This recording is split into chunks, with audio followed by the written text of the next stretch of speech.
Long lecture. Skill 4. Sociology. Functionalist perspective and conflict perspective. Listen to part of a lecture in a sociology class. Today we're going to talk about functionalists and conflict perspectives, which are two opposing sociological points of view. To start things off, I'm going to talk about how each of these theories relates to the family. First of all, let's look at some family values that seem outdated in the 21st century. The conflict perspective of the family argues that men are the sole benefactors of the family arrangement. In the male-dominated traditional family, the male is the king of the castle and the breadwinner. Furthermore, in the past and present, men are given more rights and privileges than women. The domestic violence, especially between husbands and wives, may involve verbal or physical abuse, where women suffer beatings from their boyfriends or husbands. According to the conflict perspective, family violence is directly related to gender inequality. As far as the functionalist perspective of the family goes, it is more concerned with how the family helps to maintain social order and stability for the entire society. It looks at several family functions, such as the regulation of sexual behavior by outlawing incest. It also looks at mate selection and places a high regard for reproduction as a means of replacing members of society.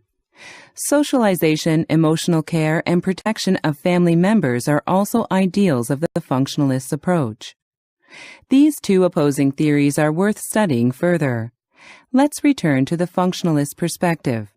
The key idea of the functionalist perspective is that everything in society is connected and held together by parts which support the system as a whole. In other words, if we change the family structure by having fewer children, then there will be a change in another part of society, such as education. Basically, each part is equally important and hinges on each other in order to survive. This places a heavy emphasis on order and stability and moves away from any kind of social change. Take the Industrial Revolution in Western countries as an example. Functionalists blame the revolution, saying that it was the leading cause of high crime rates, an increase in suicide, and social relationship change as people were moving to the cities. We can't talk about functionalism without discussing Comte, Durkheim, and Spencer, because they go hand in hand. These early social theorists experienced how social changes such as urbanization, industrialization, and democracy affected human behavior and organization in the 1800s. It was because of these changes that sociology came about as it tried to explain these changes. Functionalists were interested in the negative changes in the new social order, like anomie, a characteristic of living in a city. Once again, the functionalists blamed industrialization because urban life was chaotic during this time, especially with large numbers of people immigrating to cities like London, Manchester, or New York. Instead of trying to adapt to these new changes, functionalists wanted to understand how to preserve a stable social order. The functionalist perspective is also known as the sunshine perspective because it takes a pro-society position. In contrast, conflict perspective states that conflict, social inequality, and power and powerlessness are all key aspects of society which are unavoidable. We can associate Karl Marx with this perspective because he gave rise to the belief that by using the conflict approach, we can assume that some groups within society exploit other groups within society.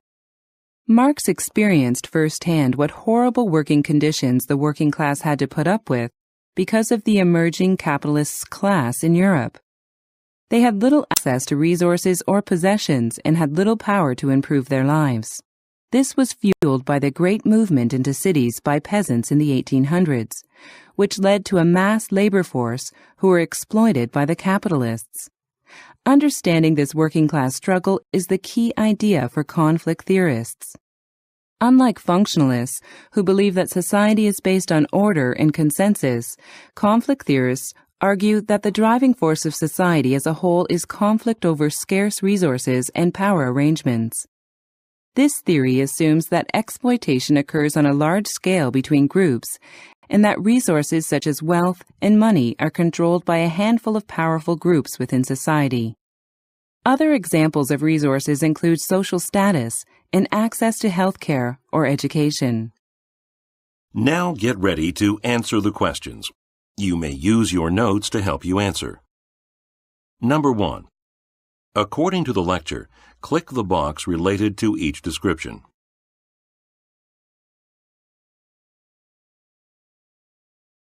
Number 2. Which of the following are related to the conflict perspective? Click on 2 answers.